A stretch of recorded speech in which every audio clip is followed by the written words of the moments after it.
guys, ibalik ko muna siya. Testing.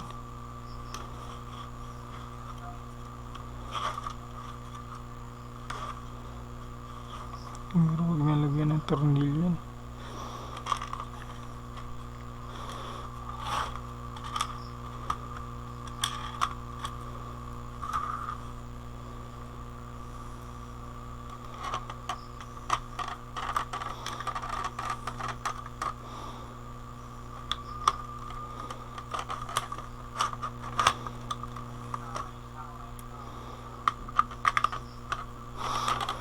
Ay, sorry guys, hindi pa na ito.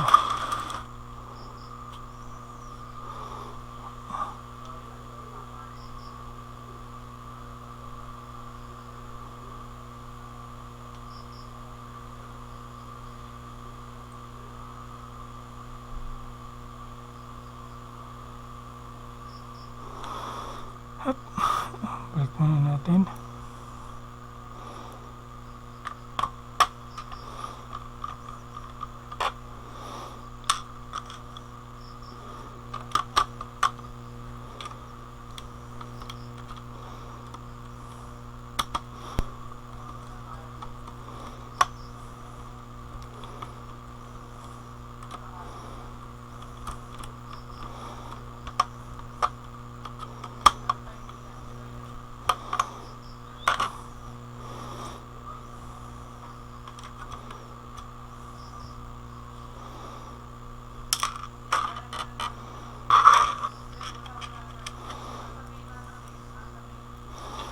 So, testing ulit. Ayan.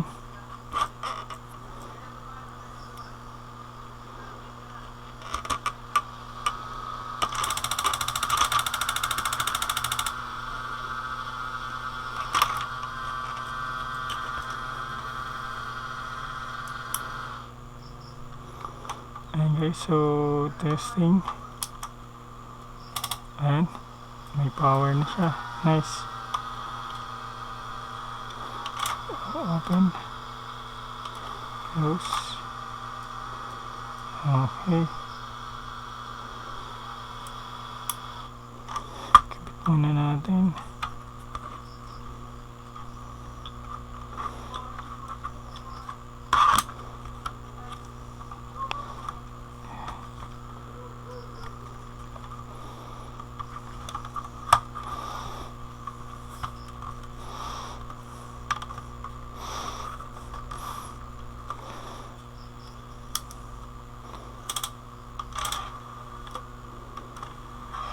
Okay.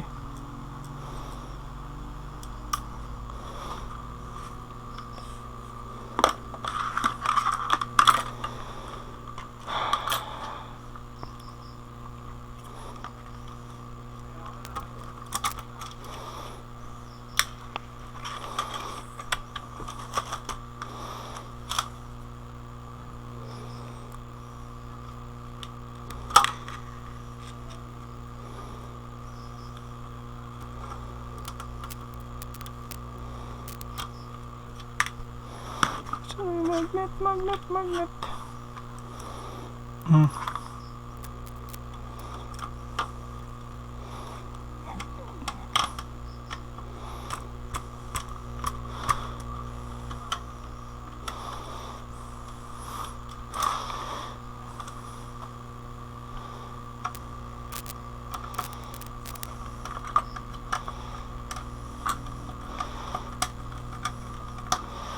Hindi ko sure kung magiging problema nito yung ano.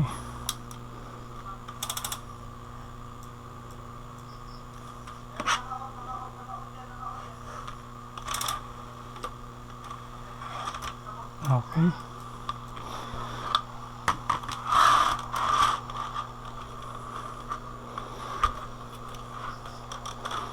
So, balik na natin yung tornilyo sa ilalim.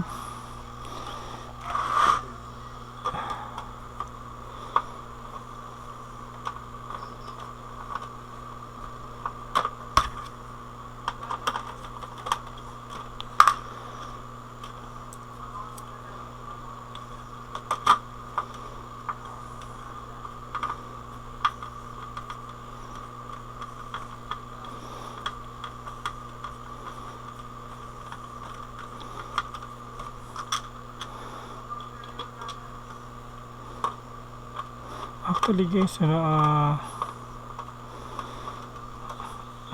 yung DVD,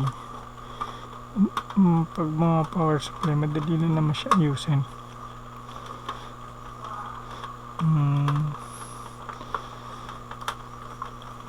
Basta marunong ka lang mag testing, voltage check. Pero mahina talaga ako pagdating sa mechanical. Yung mga mechanical issue. Ayan. Ayan guys, so testing ulit natin. So testing.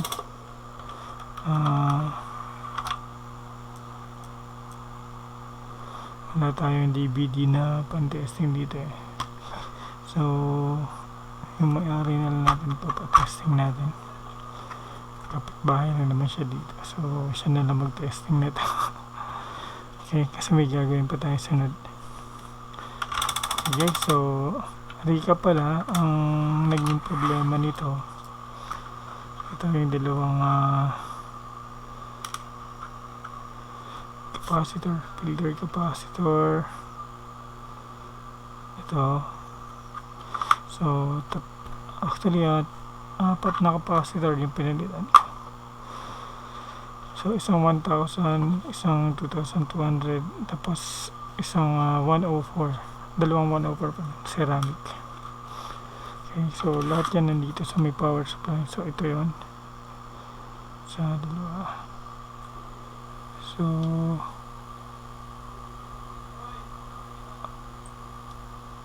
yan.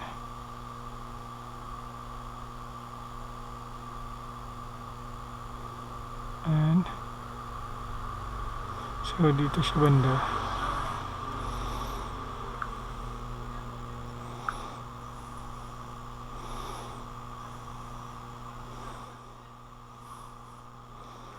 Ayan.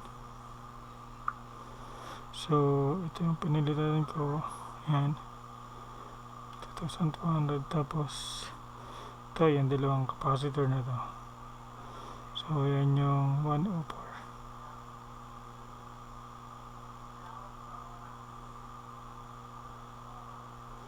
Okay. Ayan. So okay na guys. So ngayon testing naman natin yung kung okay na siya. Pwede na balik natin. Balik na rito. So yun lang guys, pasensya na, medyo naantok na ako. So kung gusto niyo pang matuto o may katanungan kayo dito sa DVD or kung paano ko siya na-test, message na kayo, lalo sa mga newbie. Willing ako na turuan. Actually ako ay on the process of learning pa din, kasi medyo nire-refresh ko din yung sarili ko. So ayun lang guys. So by the way, don't forget to like and subscribe EJ Tech Vlog para sa mga upcoming pa na videos. And siguro next video try kong gawan ng video yung solution dito sa ginagawa ko. Ito, plug na rin natin para makita nyo. Samsung Galaxy Note. Yan, Samsung Galaxy Note. So ang problema nito, hang up siya sa logo, tapos inano ko na siya ni restart, default yung using power switch, volume up, tsaka home button, wala pa rin effect.